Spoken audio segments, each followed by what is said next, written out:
ചാത്തനെ എന്താ വെച്ചാൽ അവിടുന്ന് ഈ മറ്റുള്ള വേദിക് കൾട്ടുള്ള ആൾക്കാരും പഠിച്ചു വന്നപ്പോൾ അവർക്കതിനെ നേരിട്ട് ഉപാസിക്കാൻ പറ്റില്ല. അവിടെ വെച്ചാൽ ചുട്ടിറച്ചി ഉണ്ടായിരിക്കാം, അല്ലെങ്കിൽ ഇങ്ങനത്തെ കാര്യങ്ങളൊക്കെ ഉണ്ടായിരിക്കും, പച്ച ഇറച്ചിയൊക്കെ വെച്ച് പൂജിക്കുന്ന രീതിയൊക്കെ ഉണ്ട്, കുറച്ച് പ്രാകൃത കാഴ്ചയ്ക്ക്. അപ്പോൾ വെച്ചാൽ അവർക്ക് അതേ രീതിയിൽ ആരാധിക്കാൻ പറ്റില്ല. അപ്പോൾ അവരെന്ത് ചെയ്യും? ഒരു ബ്രാഹ്മണീകൃത ശൈലിയിലേക്ക് മാറ്റിയിട്ടേ ചെയ്യുള്ളൂ. അതിന് ഹോമം നടത്തുക. ആദ്യം ഹോമം നടത്തുമ്പോൾ ഷോഡശ സംസ്കാരത്തിൻ്റെ ഭാഗമായിട്ടുള്ള ഗർഭാധാനാദി ഈ ഉപനയനം വരെയുള്ള കാര്യങ്ങളൊക്കെ ഇവർ ചെയ്യും. എന്താ വെച്ചാൽ അപ്പോൾ അങ്ങനെ വരുമ്പോൾ ഈ ചാത്തനെ ഇവരെന്ത് ചെയ്തു? ഇതൊക്കെ ചെയ്തു. അപ്പോൾ മായ ചാത്തൻ മലബാരത്തിലുള്ളതാണ്. മായ പറഞ്ഞാൽ മാൽ എന്ന ശബ്ദത്തിലുള്ള മായ, അത് കറുപ്പ് എന്ന അർത്ഥം അതിനുള്ളത്. മായോൻ സംഘകാലകൃതിയിൽ പറയുന്ന മായോൻ. അപ്പോൾ അങ്ങനെയുള്ള ചാത്തനെ കൊണ്ട് എന്ത് ചെയ്തു? കുഞ്ചനല്ലൂർ ഭട്ടതിരിപ്പാട് ഞാനത് കിട്ടിയിട്ടുള്ളത്.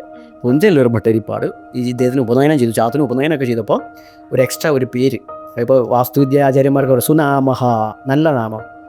ഇപ്പം മനു പറയുന്നത് പോലെ ശൂദ്രാദികൾക്കെല്ലാം തന്നെ അപകർഷതയുണ്ടാക്കുന്നു, ജുഗുപ്സയുണ്ടാക്കുന്ന പേര് ഇടണമെന്നാണ് മനു പറയുന്നത്.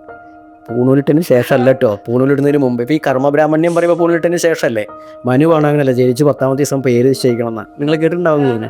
അപ്പോൾ എന്താ വെച്ചാൽ ഇത് കുറ്റം പറയല്ല, അതൊക്കെ പോരായ്മയായിട്ടാണ് പറയുന്നത്, അല്ലെങ്കിൽ ആ ദർശനം അങ്ങനെയാണെന്നാണ് പറയുന്നത്. അപ്പോൾ എന്ന് വെച്ചാൽ അദ്ദേഹം ഒരു പേരിട്ടു വിഷ്ണു പ്ലസ് മായ ചാത്തൻ. അതിന് സ്വാഭാവികമായിട്ട് പിന്നെ പൂണൂലും മറ്റുള്ളതൊക്കെ വന്നു.